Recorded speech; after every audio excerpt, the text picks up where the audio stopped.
This podcast episode was brought to you by VP.net, the only VPN that can't spy on you. Mass formation psychosis. It's this rapid shift in society, usually triggered by some sort of emotional response. The leaders, influencers will use a single event to change and alter the way you view the world, how you view society. It is a control mechanism. We've seen it through various parts of modern history before. And is that what we're living through right now? Let's go. Good morning, good afternoon, good evening, wherever in the world you are. This intro song is weird. I don't know if I like it very much, but we're going to try it out. Check in, SAR. What's up, my friends? It is the Matt Kim Podcast. Welcome. You need to check in, stroke the like button gently with your cursor because, once again, it's the Matt Kim Podcast. Lock in, friends. I feel like we're going through this weird time shift, this timeline jump, and I want to try some new intro music, and I don't know. Let us know, you guys. What do you guys think? Is this the intro music apropos with Matt's personality? Or do we need to do the old one? Well, let's do the old one. Good morning, good afternoon, good evening, wherever in the world you are. Welcome to the Matt Kim Podcast. I'm your host, Matt Kim, joined by my co-host, Mr. Peter Saddington. What's up, my friends? My heart goes out to all of you. Smash the like button. Actually, don't smash it. That's aggressive. You want to gently stroke the like button with your mouse cursor, please. Check in, SAR. Let us know where you're from. This is your time to contribute to the show by sharing it with your friend, by leaving a comment, pressing the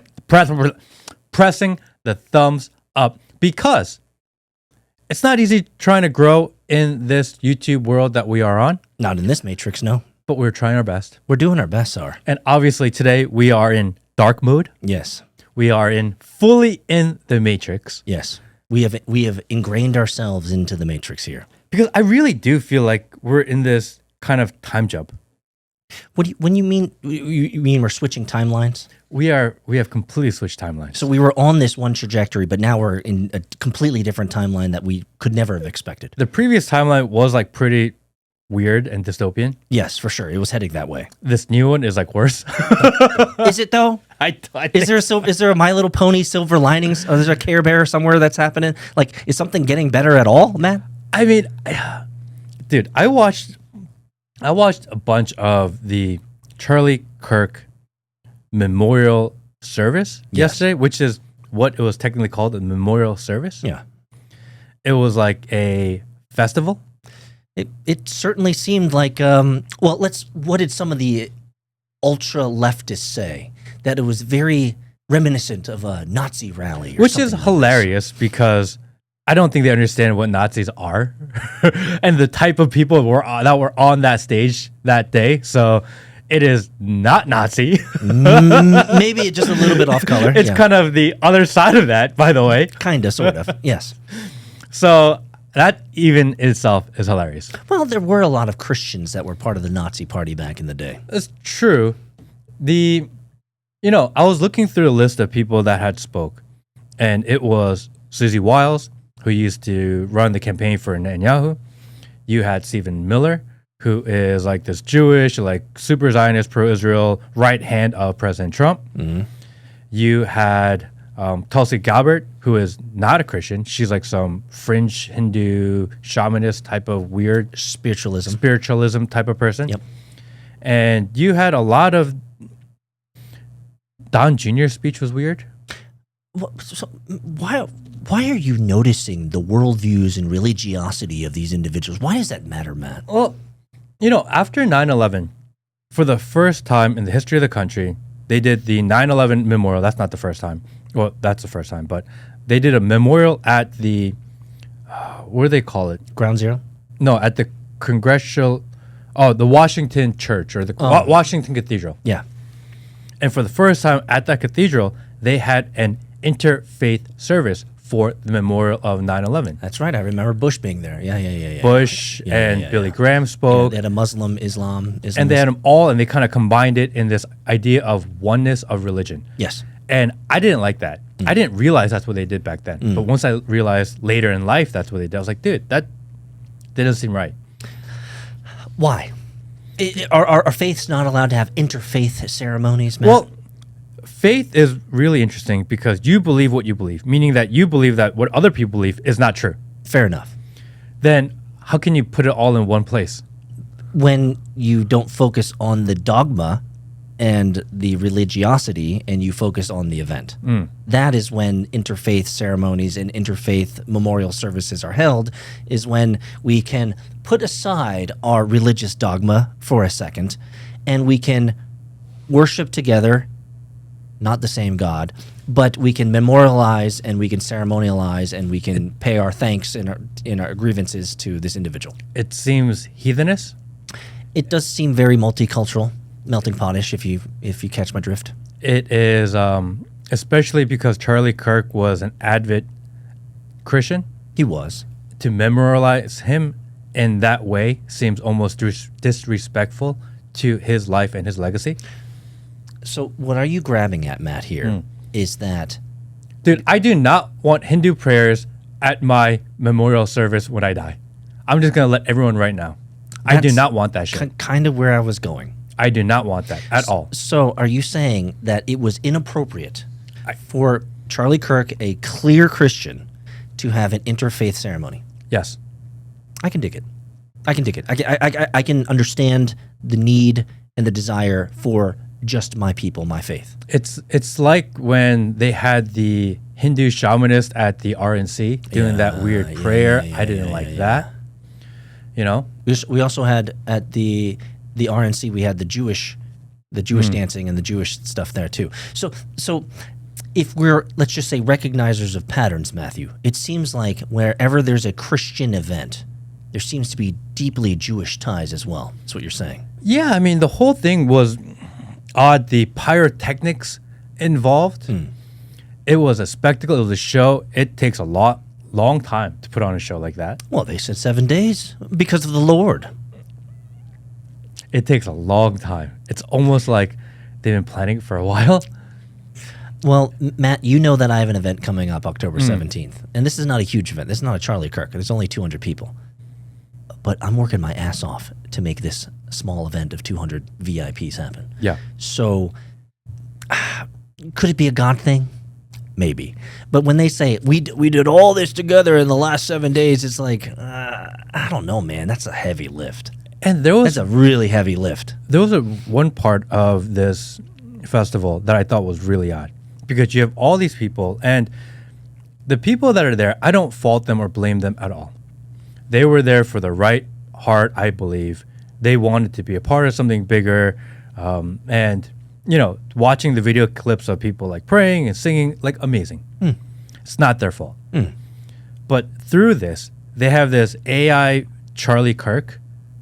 They have this video of AI Charlie Kirk with AI voiceover on it. And it is talking about how he's in heaven. And, dude, they made him like this digital Jesus figure to, like, blanket the entire population. That's messed up. So let me close the loop on our previous conversation. You said unequivocally to the world, when Matt, by the way, everyone, when Matt dies, please don't bring in the SARS. No. Okay? Don't bring in the SARS. He doesn't want the SARS. He loves you, but he doesn't want you at his death. Well, I just don't want you on stage singing, doing your Bollywood. I don't want that. Okay. Fair enough. Fair request. I'm going to close the loop. Okay? So when I die, I want to make sure that none of that happens either. Yes. And it sunk into me just here, just in this moment. And I agree. I don't want any other religion to usurp my death. Now, it might seem selfish to say it like that, but no, I'm a Christian. I want my Christian people to be there, and I don't want SARS dancing around with Bollywood music in the background. I don't want Jewish people to be like, oh, I knew Peter, so therefore I'm going to sing Jewish songs. Not going to happen, SAR. So I'm going to agree with you. I'm going to close the loop. When I die, please don't have any dancing stars at my death either. I agree with that. And one of the biggest religions in this country is the religion of politics. And for politics to take over and become this GOP propagandist type of atmosphere, they were signing up people to vote.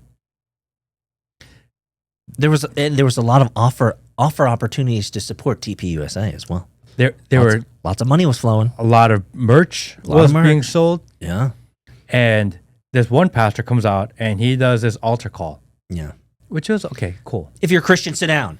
If you're not a Christian, stand up. It's like, whoa. And then he says, "Oh yeah, and by the way, all those you stand up, why don't you guys scan this QR code?" Yes. And I'm like, "Huh, I don't love that."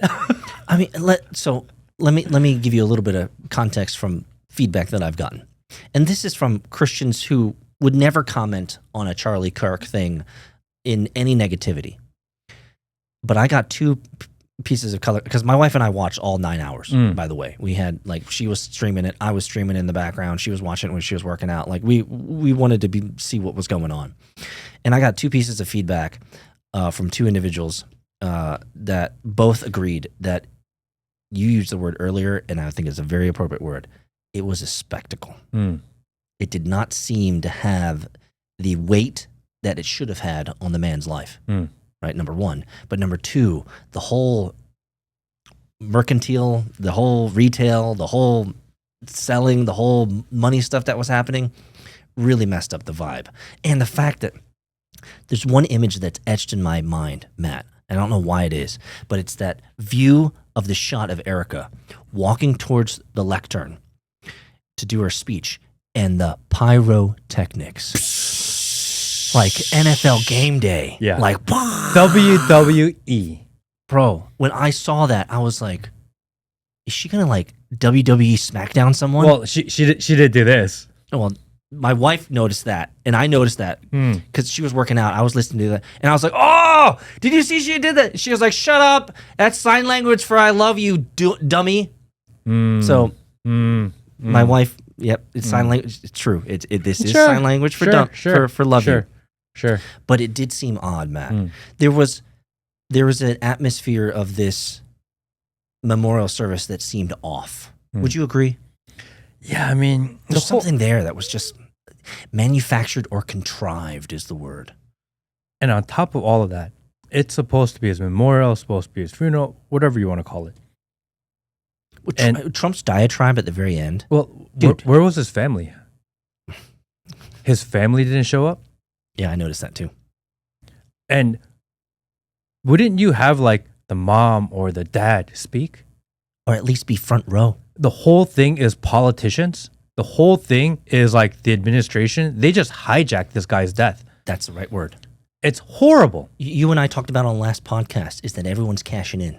It was disgusting. Did this not look like a cash grab? It was a cash grab. It was a political grab. It was trying to take people away from the narrative because everyone there's like, no, like the mainstream narrative of who shot Charlie Kirk is not true. Everyone believes it to be true. Everyone believes that something's wrong, but yet we're being gaslit in this ceremony.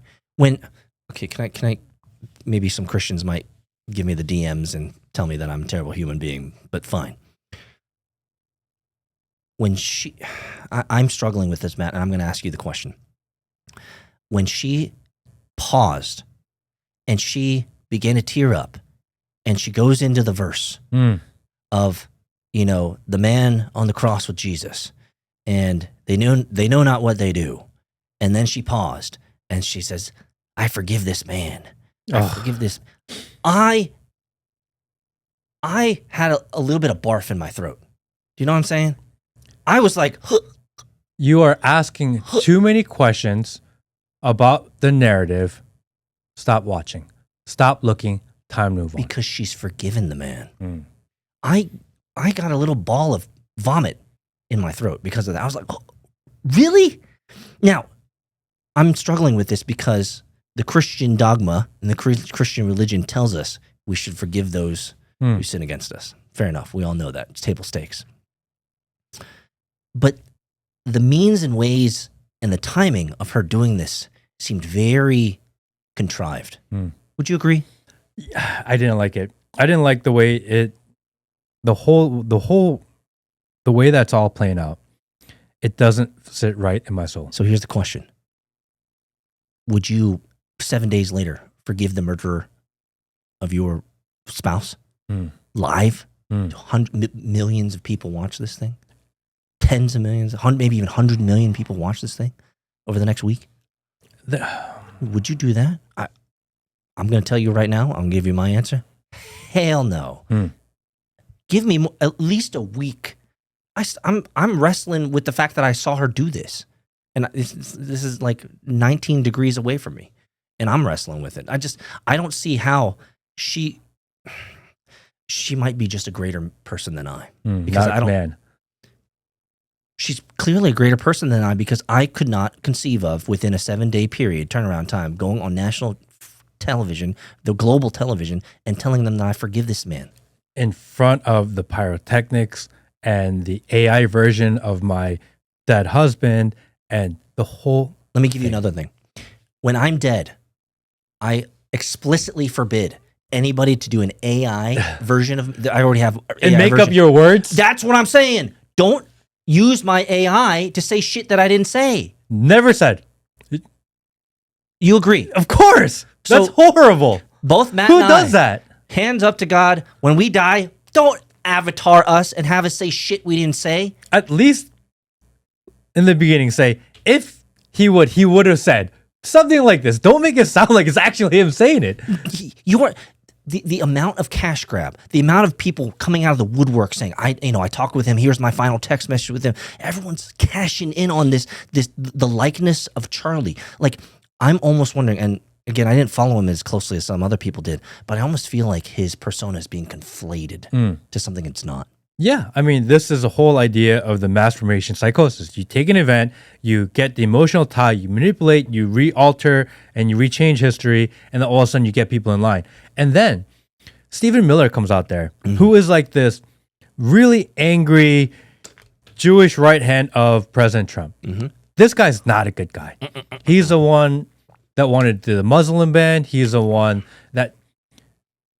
There is something wrong with this guy. He seems like a power-hungry power grabber. And can you play this clip, Will? Listen to this one. They cannot imagine what they have awakened. They cannot conceive of the army that they have arisen in all of us. Because we stand for what is good, what is virtuous, what is noble. And to those trying to incite violence against us, those trying to foment hatred against us, what do you have? You have nothing. You are nothing. You are wickedness. You are jealousy. You are envy. You are hatred. You are nothing. You can build nothing. You can produce nothing. You can create nothing. It's like he's we are the ones who build. We are does. the ones who create. We are the ones who lift up humanity. If he didn't have such a nasally, whiny Jewish voice, it would be far more effective. It's not about the effect. It's like he is literally telling you how they feel. Yes. You are nothing. Yeah. We own humanity. We decide what is virtuous. We decide how the world works. Yes. You will own nothing. Yes, exactly. And the problem I have, and I think maybe the problem that you have as well, Matt, but I won't speak for you, is the medium is the message. If that was a, let's say, waspy, Catholic, white dude saying that with maybe a deeper voice, I'd be like, oh, I feel you, dog. But since it's a Jewish handler, everything he said is taken within that context for me. But it has to be. He's the one that arranges Netanyahu to be on all the podcasts.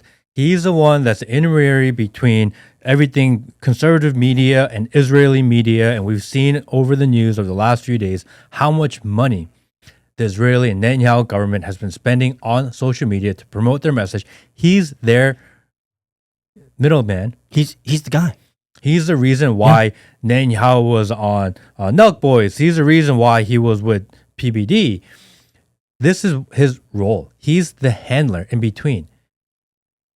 And he's telling you exactly how they feel. And you will own nothing. You are nothing without us. And what I'm doing right now, but I'm not going to bring it up, is I'm scrolling through my bookmarks of where we find Jewish, let's just say rabbis, who will say the exact same thing on a street to a microphone. And what they essentially say is the microphone in this interview goes up to these Jewish rabbis and say, what do you think about, Israel, and what do you think about Palestine? And the answer is always the same. Kill those rats. They're terrible human beings. Their babies aren't even babies. They're pigs. They're terrible human beings, and we're going to wipe out the human race. You guys all your goys are under our control. It's always the same. And so the messaging from these, let's just say, Jewish people of power and industry generally have the same message, which is they run the show, Matt. Why is that a common thread? Why is that a common message from this type of species group? Why do you think that's true? Why are you noticing this? How can you not notice? They literally took the right hand of Trump, the guy that is the intermediary and the handler for the entire Israeli government, into this Trump administration. And he went on stage and he said, "You will own nothing. You are nothing." Yes. And we run the show. And we're like, wait. People are like, "Oh, if Stephen Miller was a pastor, I'd go to his church." Dude, what church? The guy's not Christian. He's a Jewish guy. Right. And first off, is he talking about TPUSA or is he talking about the Zionist project? Because that would be my question. I would raise my hand. He has nothing to do with TPUSA. That's kind of my point. It's kind of my point. He's not, he's just a middleman. He's just the financier who's taken a sliver of the shekel off the ridged edge. But then TPUSA just signed a deal with Lips of TikTok, who's another Jewish influencer. Yes. Did you see? I forget who it was. There was someone who was digging on what's his name? It's Jeff something. Oh, fuck it. Move on. I can't remember this guy's name. He was talking about having sex with lives of TikTok. It was funny as hell. What's this guy's name? I was like, oh man, I found out she was married. Oh, she had a kid. Oh, you know what I'm talking about, right? Yeah. Why am I drawing a blank on his name? Leave in the comment. Who's the guy that just said he had sex with her, right? He dissed her. Yeah. I forget who it was. Anyway, it was the guy with the glasses and the little goatee and the beard. Yeah, he's always like disheveled. He always looks like he's like homeless. Yeah, that guy. He was like super based. Yeah, super based. On top of that, we're seeing all this news about kind of the FBI retracting their claim on how Charlie Kirk died, with people walking the grounds. They're like covering up the ground. They find manholes underneath where he would have been. We saw the AI video of Charlie's chair going through the table. Yeah. We're like, wait, the videos that they're using as evidence is AI generated? Clearly. I did like the trapdoors. The trapdoor right where he was sitting is just like, is this a magic show? What's happening? And we found he wasn't wearing a vest, bulletproof vest. So therefore, where'd the ricochet come from? There is no ricochet. That's an exit wound from a bullet coming down another direction, down through the back of his neck. You know why he jumped like this? Spinal cord was immediately shut. That's the thing. And everyone on the right says, New York Times propaganda. And then Erica Kirk does her interview with the New York Times. Like, wait a second. She says, no bullet vest. Wait, I thought New York Times was supposed to be propaganda and they're this. And then that's where she does her main interview, New York Times. And on this article, she says that she got on a flight immediately after Charlie was shot and he was pronounced dead while she was in the air. Okay. Fine. She rushed to the airport. How long does it take to get to the airport? How long does it catch the flight? How long does it take to get in the air? Some time. Hour? Maybe. If you're on Air Force 2, maybe not. Maybe 45 minutes. I mean, it takes time for the plane to get there. Yeah. 45 minutes. But everyone that was around there and the people that were in the car with him said he was pronounced dead immediately. Yeah. Okay. Timelines don't add up. How does she get a call, get to the airport, get in a plane takes, even if it's a private plane, you're talking 30, 45 minutes after she got the call, but he was dead when she got the call. The first call. I'm tracking. It doesn't even make sense. If I can add even more convolutedness to your equation here, the timestamps on all the videos that we've seen also don't make any sense either. In terms of the assailant running from the buildings, from one building to another, the assailant running before the crowd gets up, type of stuff. Like the amount of inconsistencies, brother. The guy at the Dairy Queen, the guy went to Dairy Queen afterwards, bro. I mean, we're getting all of this information. This is in front of the Man of Steel poster, and then the doctor's like, "Oh yeah, he's like the Man of Steel." I was like, "Huh? What?" Yeah, because apparently he has adamantium as bones. He's a Wolverine, and whenever Wolverine is shot, it never has an X wound because it hits the adamantium. And I mean, guys, like, I have a teenage daughter. We have talked about this, and my daughter, as naive as she is, Matt, she knows enough as a teenager, as a 15-year-old, that this is truly her generation's JFK. Now, she doesn't know jack shit about JFK. All she knows is what she learned in middle school and high school about this guy was killed by a lone gunman, right? And that was it. But there's no details. She already knows from her conversations with other teenagers in high school that, which is so bewildering to me, she already knows no one's going to find out the answer. How does a 15-year-old with a naivete 9 miles long, how does she already know that we're never going to find out? Is that part of the zeitgeist? Is that we know that this murder, this assassination, will never know the truth? How fucked up is that? I mean, how messed up is that? As a high schooler, you know that the facts surrounding the thing that you saw, you'll never know the truth. What kind of mind fuck is that, Matt, to a high schooler, middle schooler? That nothing you see is real. Nothing you see you'll never ever know what the truth is. They are taking in distrust of community, of institution, and they're throwing it through the grinder. After 9/11, it took us years to finally figure out that we should trust them? To figure out something was wrong, and most likely, they were lying to us. The United States government was involved in that. And to think about that, that's crazy. Because I was watching something on like 9/11 last night, actually, and there were like firemen and police officers and just regular citizens that rushed there, like rummaging through, trying to, like, they were actually trying to do the right thing. They had no part in the evil side of it. They just tried to do their best. This was the Pearl Harbor of our time. And then we had COVID. Yeah. And COVID happens, and we find out later on, it took us a while to figure this one out, that the United States government was actively involved in the creation of the virus. Man. But starting day one, month two, you had regular human beings, doctors, nurses, that had no idea if this was good or bad or dangerous, or in their mind, they're like, we just needed help, and they rushed to the front lines to do their best to help.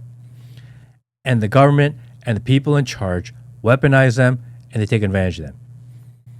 This time around, you have the murder of Charlie Kirk.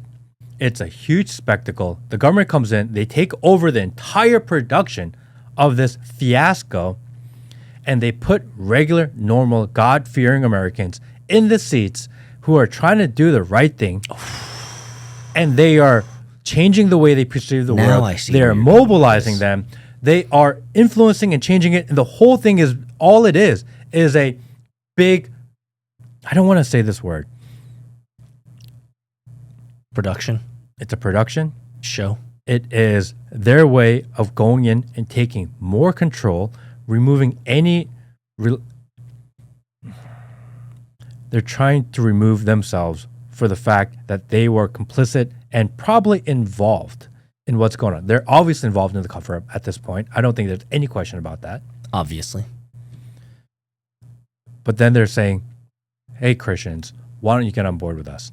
And they're doing this big event. They have the AI Charlie. They're convincing people. I see where you're going. This is mass formation psychosis. So what you're saying is something stinks about all of this. This whole thing stinks.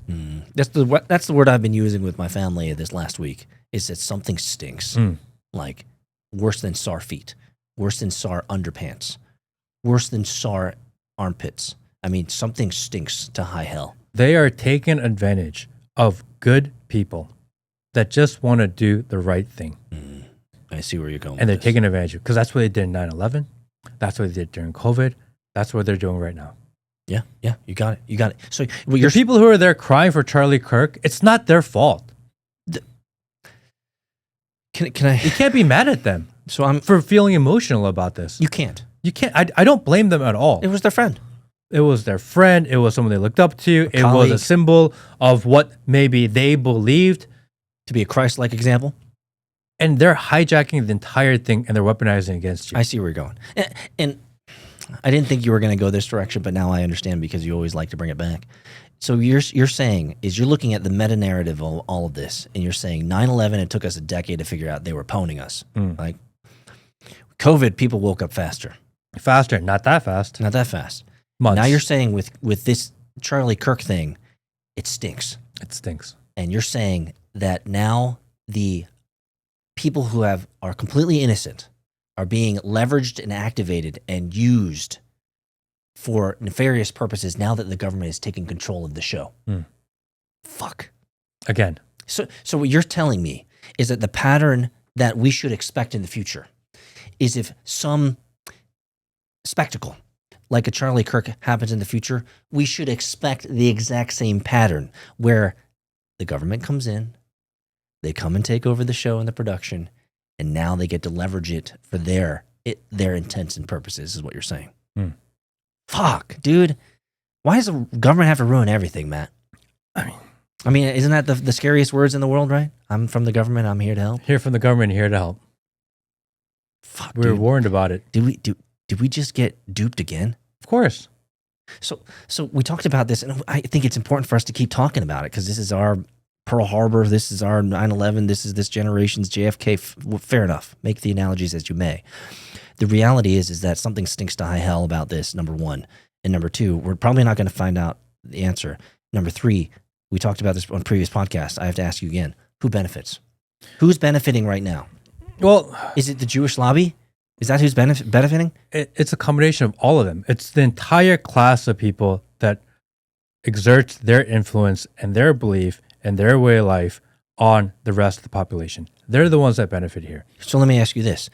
Does the government taking over the production of the show, does it ruin the potential revival that I'm hearing from Christian pundits that because of Charlie Kirk, people are going to church? You've heard this, right? People are going to church. They're making amends. They're changing their ways. They're getting right with God. They're going to do the thing finally, right? We're hearing all these stories. There's part of that narrative that pastors are saying that there's a revival coming. But a revival cannot be controlled by the government because it's not a revival then. So are you saying is the revival is going to be muted in its effectiveness because the government is now running the show? Or is the government trying to exert themselves and combine and take over what potentially could have been a revival? Because that's what they did during the Trump assassination. All these people went to church on Sunday after it was shot on Saturday night. Everyone started praying because it was a really sad thing. Oh my gosh, the president of the United States, former president or potential future president, got shot at. And it was a big moment. Yeah. Right? And then we said, oh, this feels like a revival. What happened? Nothing. That was a year ago. All of a sudden, this one's the one. When the government gets involved and they take over the narrative again. They already did this last year. How do we not see that? They did the same exact thing last year, and the churches said the same exact thing last year. But the first opportunity they had to be different, to promote love, promote unity, all they did was say, oh, these evil leftists are the one that's trying to kill you. You got to stand up against them. That's what they promoted on church on Sunday. So they did the same thing they did last year. And just for context, during COVID, don't forget, it's the churches that told you to stay home and comply. Bro, not wrong. Not wrong. Like, say less. Like It's the churches the evangelical churches that are funding all the Zionists, that are funding all these projects. The evangelical Christians are the ones that fund AIPAC. AIPAC isn't funded by Israeli people. It's funded by evangelical Christians. And I'm a Christian. But it doesn't make that okay. They're all funding the other side of this, and they're saying it's a revival. No, they're recruiting. I've had people talk to me about the commercials that they've seen to send money to Judea to support the housing of Jews. Motherfucker, what about the housing of Americans? Like, I'm disliking everything that I'm hearing you say, man. It sounds like the machine is taking this and is going to bleed this movement for money to support the Zionist project. It's to fund their entire operation of kind of this. Why are Christians so stupid? Because they're good people. Because they're good people and they're trusting. I'm going to go back a level even deeper. I don't think it's even the government's problem that they take over the production in the show. The fact of the matter is you have Christians as the underlings, and those Christians will do nothing. It doesn't even matter. It just sounds sad for me to say it, but I'm going to say it anyway. It doesn't even matter if the government mutes the revival or the government takes over and reduces the effectiveness. It doesn't matter. We have a bunch of American Christians who are a bunch of nothing. We are a bunch of nothing. So let me give you a thought experiment. When will Christians in America actually do the thing? Be the thing? I think we're unfortunately going to need more Charlie Kirks to die. Like, no cap. Like, no sweat off my back. Like, I'm not even mad about that I'm saying this, but the reality is Christians will not wake up and lift a finger until more of their brethren get killed. It's not going to happen. Because Christians and their tolerance is their weakness. But I don't think we're taught to be tolerant. The Christian tolerance is our weakness. But we're not. What if Christians were actually tolerant? Okay. What do you mean? We are suicidally tolerant, actually. Like, our tolerance has allowed us to be invaded by other cultures in other countries. Like, that Christian tolerance is the reason why they're slowly being eradicated in other countries. Or it's because we elevate people that say they're Christians, but they don't actually live by what they preach. Fair enough. That could be a excuse for sure. I mean, I did see, I saw this today actually. I saw that Grindr had so much traffic in Phoenix, right around the memorial, that it went down and crashed. The unfortunate part and the unfortunate reality that Matt is speaking to. That's like a true thing that happened, actually. Well, let me be even more based. The really unfortunate fact, statistically, is that whenever there's a Christian conference in any city, during that Christian conference, let's just say Grindr pops off, Bumble pops off, Tinder pops off, and the whores and the prostitutes come flocking, and they get paid. Again, we say they're Christians, and we say it's because of the tolerance, but they're not Christian, nor are they tolerant. No, the most, and this sounds sick, but many, not most, many of the Christians who fly in for these huge Christian summits, Christian events, are just there for the punane. They're just there for the poontang. They're just there it's so sick. Most Christians are probably not the Christian that they say they are. And over the weekend, not covered by a lot of news, which is crazy, is that an Israeli drone strike killed 5 American citizens, 3 of them being children. 5 Americans died in Lebanon over this weekend. Israeli drone strike killed 5 Americans. Nothing. Well, nothing. The reason, Matt, is we can't admit that our money is paying to kill our own people. What if a Lebanese drone strike killed 5 Americans in Israel? We wouldn't hear the end of it. It would be like, holy shit. Bro, I would have to get on my knees and start praying to, whoever their God is. Actually, if 5 American citizens got killed by a drone strike in any country in the world, this would be uproar. Oh, yeah. But Israel is the one that does a drone strike, and nobody cares. Maybe. Where's the Department of War on this? Don't we have a War Department? We do have a War Department. Drone strike killed Americans. We should be Where's the War Department? We should be outraged. No outrage. Americans should never be killed by drone strikes. Only Palestinians. That's kind of right. Isn't that how it works? So only Palestinians are allowed to be killed by drone strikes. Then we can mourn. But if Americans are killed by drone strikes, nothing, Burger? Nothing. Okay. Nothing. Okay. Nothing. All right. Is it important that these people are American, or doesn't matter?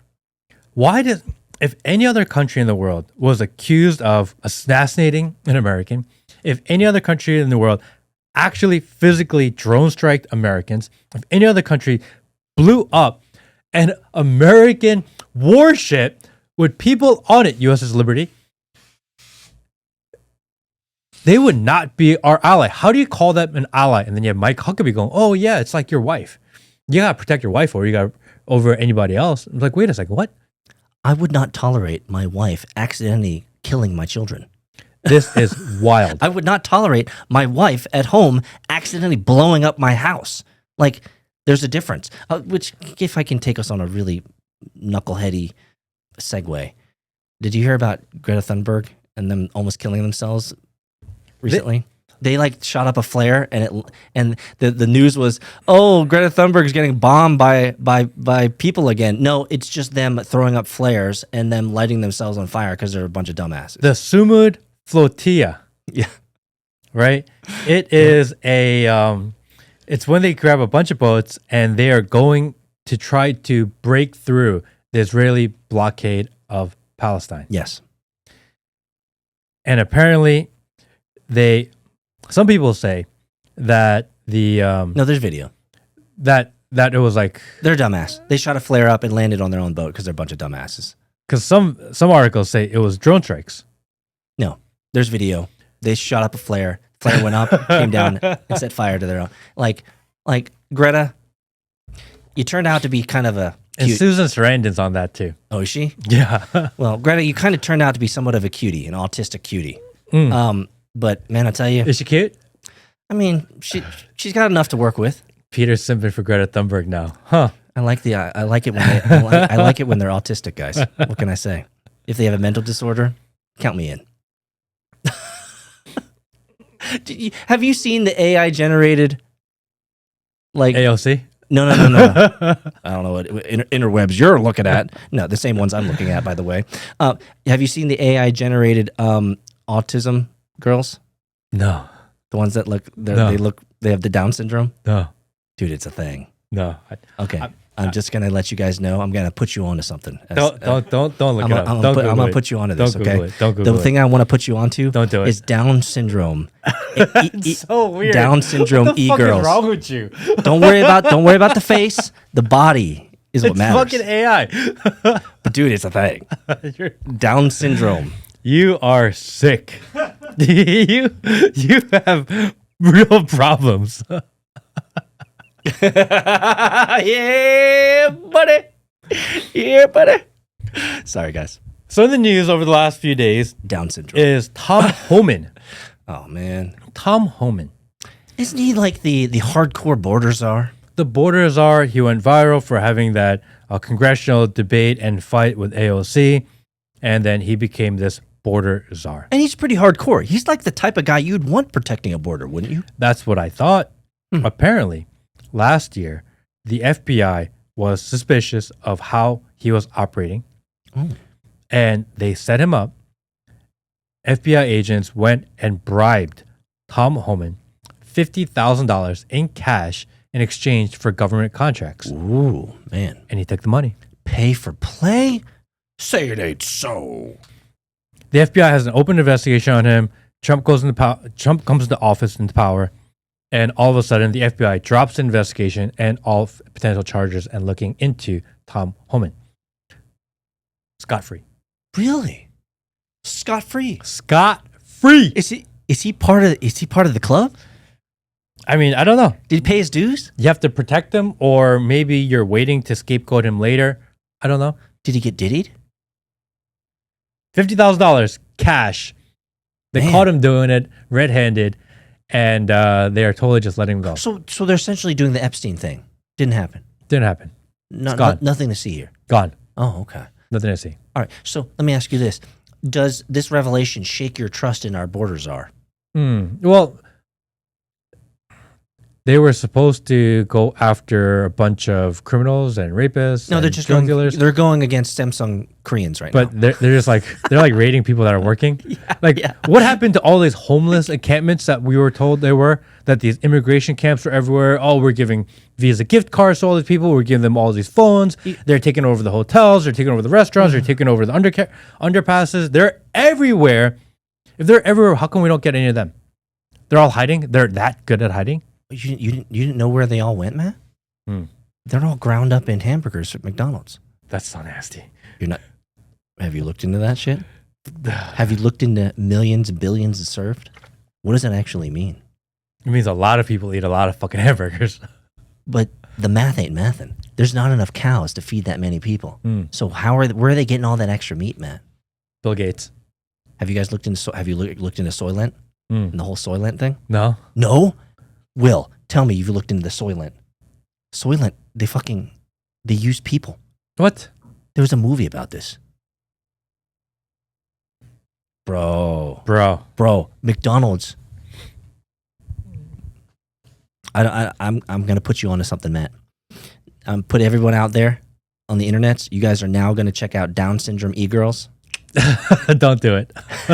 But Matt's gonna look up Soylent and McDonald's in the math of how they're, let's just say, serving up billions of people per day. So Tom Homan gets in trouble for this bribe. Nothing happens. And I've been thinking about this because obviously we know that there's corruption within the government, but at the same time, like it happens all the time. It's all the time. Pay to play. Caught, you get caught. That's the rule. You can get away with it until you get caught, but once you get caught, you have to at least take your slap on the wrist at minimum. Yeah. And I thought this was interesting because I was thinking about it. You know, the Korean legal system, they do something really interesting, which is that if you're a politician or you are an elite billionaire, whatever, and you get caught for your corruption, you get caught for taking bribes, you have to go to jail. Yeah. There is no like, oh, yeah, we're going to buy a way out. They may let you out early. That's why every single Korean president goes to jail because they all get caught for their corruption after the fact. That's why even the owners of Samsung have been to jail. Yes. Because they get caught. Even though it's kind of like a ceremonialized, but understand. Yeah, I mean, they may not do the 20 years that they're sentenced to, but they'll do 1 year or they'll do 6 months. Yep. They'll get the public shame. Everyone gets to say, look, they were bad people. Yep. And they have to at least do the walk of shame. At minimum. They have to do the walk of shame. You can't just escape with zero accountability. You are correct. But if you're a regular citizen in Korea, if I punch you in the face and break your nose, you can demand that I pay a settlement to you. And if I pay the settlement that you demand, the court system actually doesn't get involved. Yes.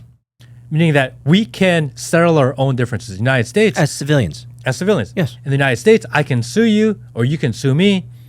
But we can also settle outside of. We could settle outside of court. Yeah. But the criminal charges don't go away. Yes. You can say, I don't want to prosecute him, but the government has final say on who they go after. That's true. They can still run the case. Which is a big strain on the system. Yeah. Because if I said, hey man, we cool. You know, he punched me in the face, but I told him, hey, pay me $20 grand, we good. In Korea, they'd be like, okay, good. No more legal issues. No more. You guys figured this no out. More cost on our system. You guys figured it out. Move on. In America, like, you got your money. You are the victim. You got paid. It's better than us, the government, paying for this guy to be in jail when you don't get anything for it. At least you get paid. Let's get out of the way. In America, they have a money-grubbing prosecutor on the government side who wants to make sure that they fulfill the letter of the law. Correct. Yes. Letter of the law. Yes. So in America, if you are a politician, if you are an elite, if you are in the class and the club with them, then you can escape with zero accountability. But you as an American citizen cannot escape accountability. Rules for thee, not for me. It's funny how that works, isn't it? It just seems to be the general model. If you enter into government, it must be good to be under that shield of protection. It's one thing if there was like, oh, maybe Tom Homan did this. No, But they caught this brother red-handed. no, they caught him. Yeah, like they actually did this thing. They did this thing, and they showed up with, like the hooker, and they're like, "Oh yeah, here you go," and did the exchange. Like they caught him. This is like the Dateline How to Catch a Predator. Like when the guy's coming out of the bathroom, How to Catch a Predator, and the guy's looking at him, he's like, "What are you doing here?" And the guy's looking at him like, "I don't know. What am I doing here? Are you meeting an underage child?" No. It's like, yes, you are. Tom Holman, you're a bad man. You're a dirty man. You have But dirty then you have money. people on the right be like, "No, but he's one of us, so it's okay." Oh, okay. Give him a free pass. You can't go after Tom Holman.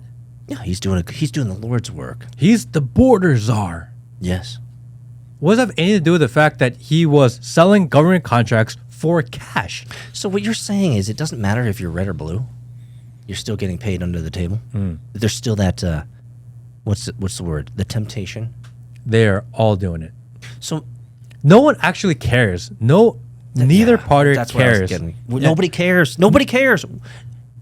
You're saying evil can run rampant. Neither party cares if there is corruption. They just don't want the other side to be the one that's corrupt. That's all it is. No one cares about free speech. They just want to limit the other side's free speech. We're seeing that with Jimmy Kimmel. We're seeing that. What's your opinion on that? Look, the Jimmy Kimmel thing, Because Jimmy Kimmel's a hack. He's shit at his job. Yeah. He's not funny. Like, he was literally a COVID vaccine salesman. Fuck that guy. Yeah. But He's a classified ad guy. He's like the ShamWow guy. But the FTC came out and they said, we don't like what Jimmy Kimmel is saying. Sinclair and ABC and whatever, they have this merger that they're working on. FTC says, you got to remove him. They're like, okay, we'll remove him. Yeah, timely. The government can't tell people to remove certain people off the internet.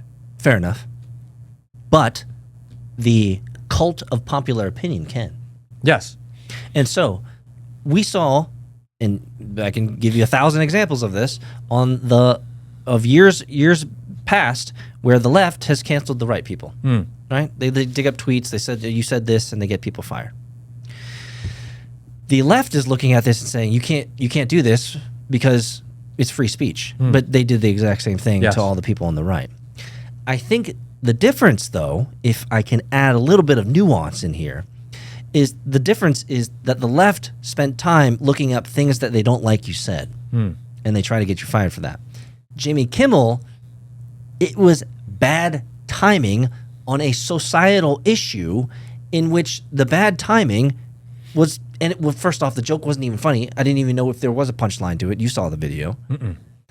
So I think it's a different flavor of public opinion where the public's saying, look, this obtuse hack, as you say, I agree, was just unfunny. It was untimely. It was not the right thing. And public opinion lashed out against him. Did they want him to get fired? I don't think so. I think And I don't think he's fired. He's suspended. I just don't. I think it's apples and oranges. I think it's not a free speech issue. I think it's an issue of you said something online and people don't like it and they're going to call you about it because it was really rude. It was insensitive. Period. Full stop. Like, But the people calling for his cancellation aren't even the people that watch him. So, like, what do they care? tit for tat. Is that what it is? You know?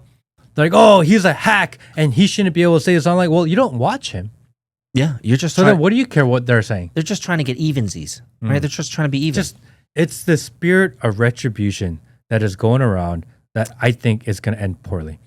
Thank you for that. That's the end cap to everything else. Yes, it's the spirit of retribution is not going to end well, is what you're saying. So now that the narrative is shifted, and the alt-right and the Christian right now has a lot of power, what's going to happen next? Where are we going? Because you introduced this podcast today with we've shifted timelines. We're in a new narrative. I don't think the alt-right and the Christian right has any power. Really? I think that the people who have power, and they're using and leveraging the movement and the emotions of the Christian right and the alt-right. But I wouldn't say that the Christian right and the alt-right has any extra power now. Wow. You really don't give them any credit. Who? Christians. I mean, why?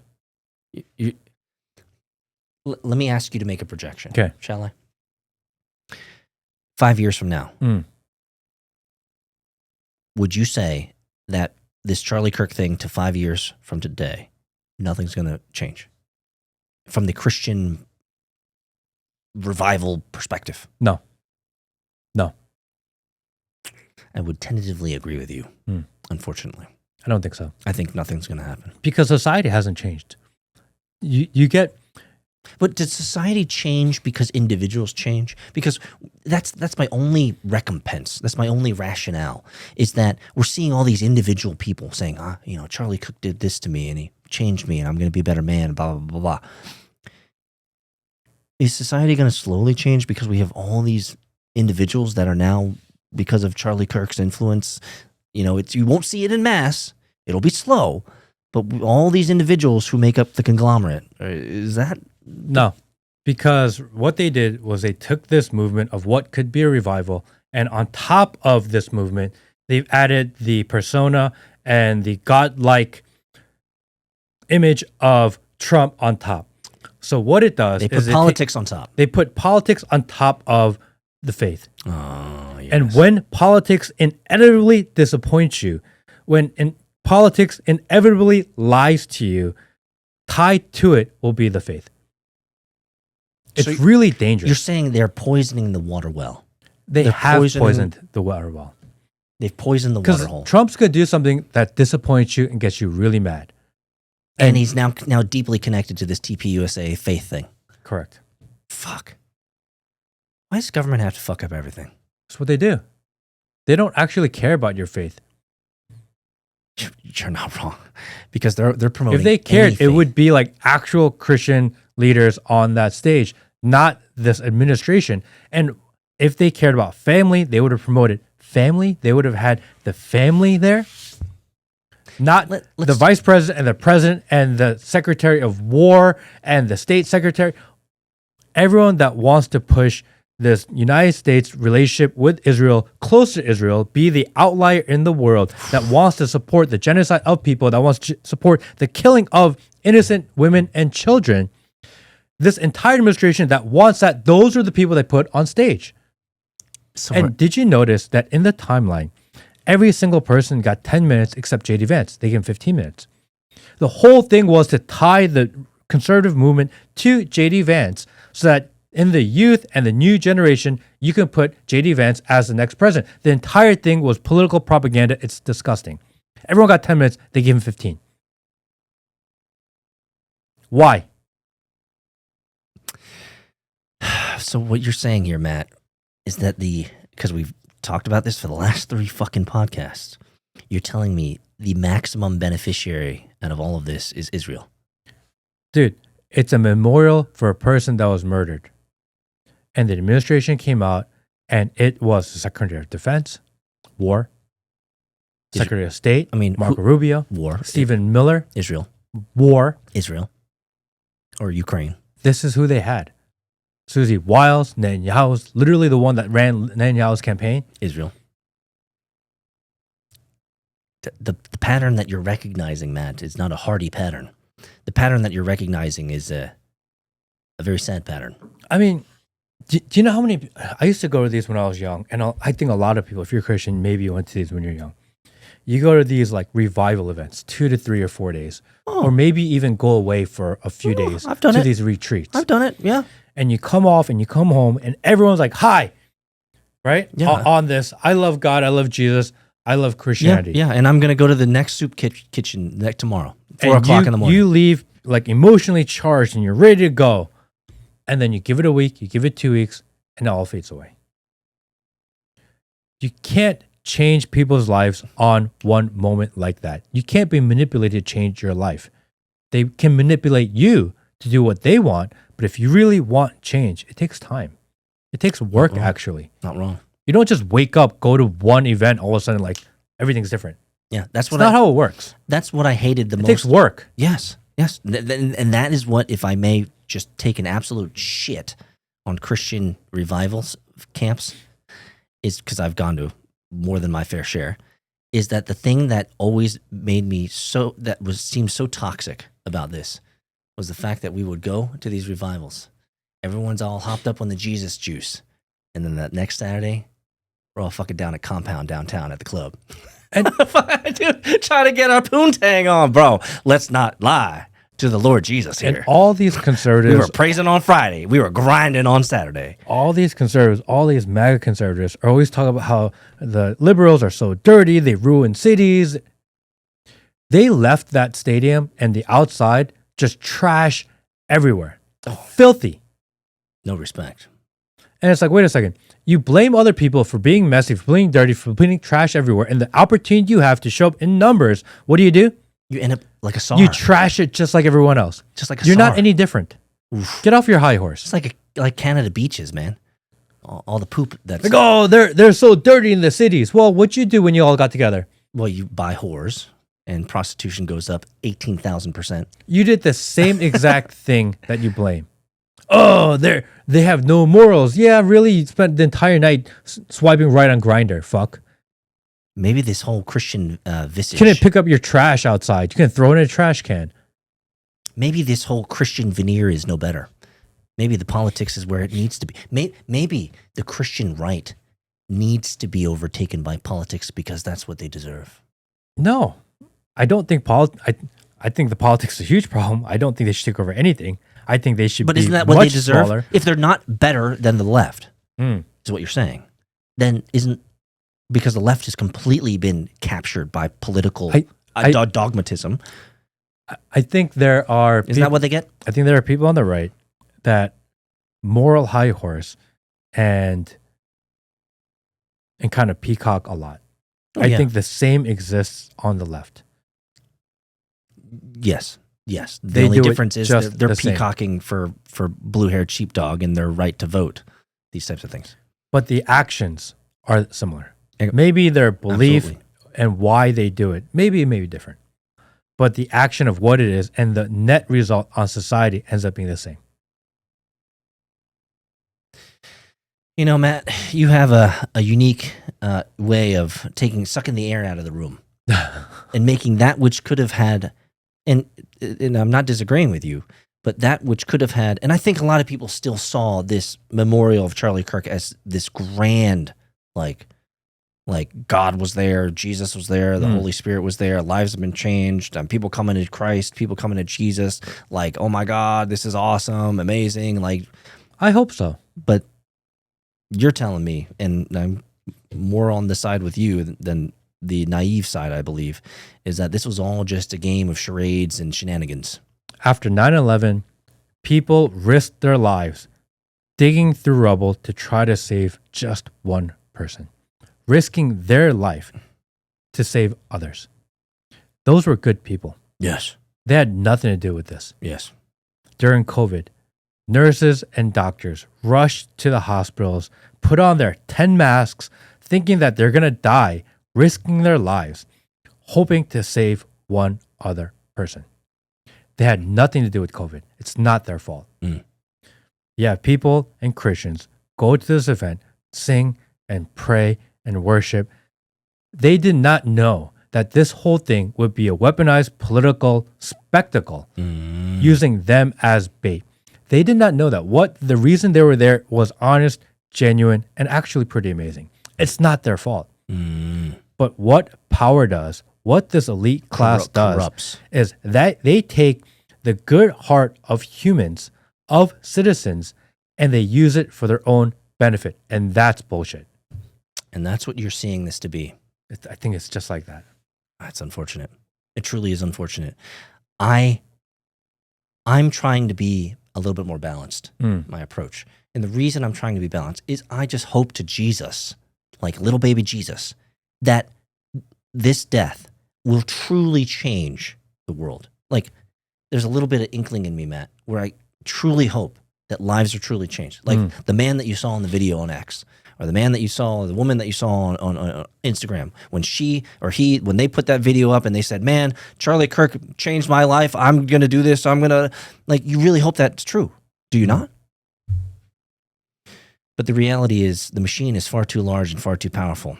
And unfucking fortunately, Matt, there's too many inconsistencies with this death. I just cannot believe that this is something that is not going to be, as you say, controlled, co-opted, and used and leveraged for their own means and purposes. I feel like you're unfortunately true. I mean, the narrative right now is Iran has terrorists coming into the United States and they're going to do an attack. Bro, they're setting up the entire fucking system right now. Yeah. And which is on the other side of that token, don't you have Palantir? Can't you see what everyone's doing anyway? Like, can't you see? Like, there's so many inconsistencies around it. I think that's the purpose. Is that there's so many irregularities, so many variables, so many nuances that it will be impossible, Matt, to sort through. Kash Patel looking like an absolute fucking clown. Like, there's no way we're going to be able to make heads or tails of this, Matt. I don't think we're ever going to find out what actually happened to this man, Charlie Kirk. And it seems obvious that he was shot from behind, and the exit wound, and the shot just cut his spinal cord. That's why he jumped, and we saw an exit wound. That is what I believe, is that he was shot, and the patsy that was 200 meters away has nothing to do with it. But here's the reality: we're not going to know who that Israeli is. When you go through a mass psychosis event, mass formation psychosis event, it's really important to continue to practice critical thinking, to think outside the box, to question narratives, to read various sources of media, not just one. Don't just read the side that you want to agree with. Don't make your decision on what you want to be true and then look for the information that validates your thought on what is true. Question yourself. Be willing to question narratives. Like, it's more important now than ever because you see the machine starting to ramp up currently right now. Ooh, the gears are moving. Have to. It is full blown. It's going to be, this is just the beginning. We just did this timeline jump. It's going to get worse. Oh, the machine is humming is what you're saying. They are testing. They are reiterating. They are altering based on people's reactions. They are fine tuning the machine right now. Got to fight for yourself. Stay out of the machine. Bro, some strong words. See you guys next week.